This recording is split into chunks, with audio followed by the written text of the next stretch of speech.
नमस्कार, दीप्स किचन मराठीमध्ये मी दीपाली आपलं मनापासून स्वागत करते। आज मी तुम्हाला पिठलं कसं करायचं ते दाखवणार आहे। या आधी सुद्धा मी पिठल्याच्या रेसिपी शेअर केलेल्या आहेत आणि त्याची लिंक मी डिस्क्रिप्शन बॉक्समध्ये दिली आहे, तुम्ही पाहू शकता। प्रत्येक गृहिणीला रोज भाजी काय करायचं हा प्रश्न पडतो, तर त्यावेळेस आपण अशा प्रकारे झटपट पिठलं तयार करून खाऊ शकतो। करायला सोपं आणि खायला तितकंच चवदार लागतं। तर पिठल्यासाठी आपल्याला काय साहित्य लागणार आहे ते आपण पाहूया। पिठल्यासाठी मी इथे 1 वाटी बेसन पीठ घेतलेला आहे। 2 मीडियम साइजचे कांदे मी बारीक चिरून घेतलेत। 5 ते 6 लसणाच्या पाकळ्या टेचून घेतलेल्या आहेत। साधारण 1 चमचा टेचलेला लसूण आहे। थोडी कोथिंबीर मी स्वच्छ धुवून बारीक चिरून घेतली। अर्धा चमचा मोहरी, अर्धा चमचा जिरे, पाव चमचा हळद घेतली आणि 1 चमचा लाल तिखट घेतलेला आहे। चवीनुसार मीठ लागणार आहे आणि आपल्याला पिठलं तयार करण्यासाठी तेल लागणार आहे। तिखटाचं प्रमाण तुम्ही तुमच्या आवडीनुसार कमी किंवा जास्त घेऊ शकता। सगळ्यात आधी आपण हे बेसन पीठ पाण्यामध्ये व्यवस्थित मिक्स करून घेऊया। मी ह्या वाटीनी बेसन पीठ घेतलेलं आहे, त्याच वाटीने मी पाणी घेते आणि आपल्याला छान पेस्ट तयार करून घ्यायची आहे। मी अजून थोडं पाणी घालते। असं पाण्यामध्ये बेसन पीठ मिक्स करून घेतलं की पिठल्यामध्ये गुठळ्या होत नाहीत, एकदम छान होतं पिठलं। मी व्यवस्थित पाण्यामध्ये बेसन पीठ मिक्स करून घेतलेले। साधारण पाऊण वाटी पाणी आपल्याला लागलेलं आहे। मी गॅसवर लोखंडी पॅन ठेवलाय, त्यामध्ये 2 चमचे तेल घालते। पिठल्यामध्ये थोडं तेल जास्त असेल तर अजून छान लागतं पिठलं।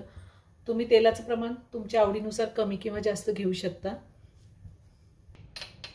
तेल गरम झालंय, मोहरी घालूया, त्यातच जिरे घालते, लसूण घालायचा आहे। तुमच्याकडे जर कढीपत्ता असेल तर कढीपत्ता सुद्धा तुम्ही घालू शकता। आणि आता आपण कांदा घालूया।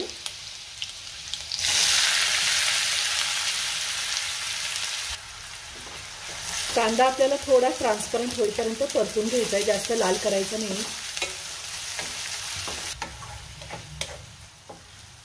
तुम्ही जर माझं चॅनल अजून सबस्क्राइब केलं नसेल तर नक्की सबस्क्राइब करा आणि शेजारी बेल आयकॉन क्लिक करा, म्हणजे मी ज्या रेसिपी अपलोड करते त्याचं नोटिफिकेशन तुम्हाला मिळेल आणि तुम्ही माझ्या रेसिपी बघू शकाल।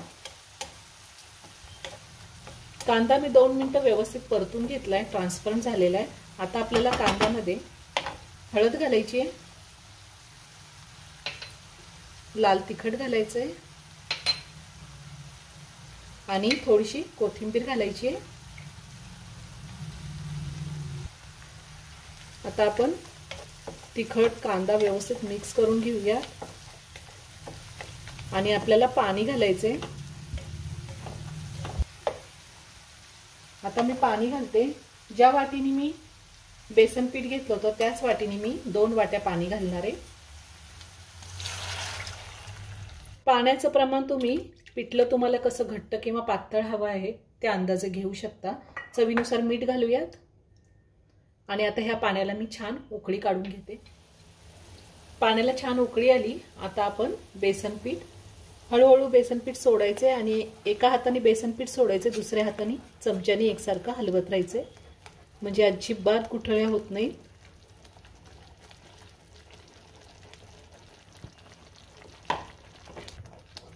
आता मी व्यवस्थित मिक्स करून घेते। तुम्हाला जर अजूनही पातळ हवं असेल तर वरतून पाणी घालता येतं। मी थोडंसं पाणी घालणार आहे अजून, पण जर आपण वरतून पाणी घालतो त्यावेळेस ते पाणी कोमट करून घालायचे, थंड पाणी घालायचं नाही। थोडं पाणी घालणार आहे अजून। मी अजून थोडं पाणी घालते। ज्या बाउलमध्ये मी बेसन पीठ मिक्स केलं होतं त्याच बाउलमध्ये मी पाणी घातलेलं आहे। आता पुन्हा छान मिक्स करून घेऊया। मी पिठलं व्यवस्थित मिक्स करून घेतलेलं आहे आणि ह्या टाइमला तुम्ही मीठ चेक करू शकता, जर कमी असेल तर वरतून घालता येतं। गॅसची फ्लेम मी लो ठेवलेली आहे आणि साधारण 5 मिनिटं मी पिठलं छान वाफवून घेणार आहे। जोपर्यंत पिठलं होतंय तोपर्यंत माझ्या भाकरी सुद्धा करून झालेल्या आहेत। 5 मिनिटं झालेले, पिठलं छान वाफवून घेतलंय मी, छान तेल आलंय वरती। आता आपण हे पिठलं काढून घेऊयात। वरतून थोडी कोथिंबीर घालते आणि काढून घेते।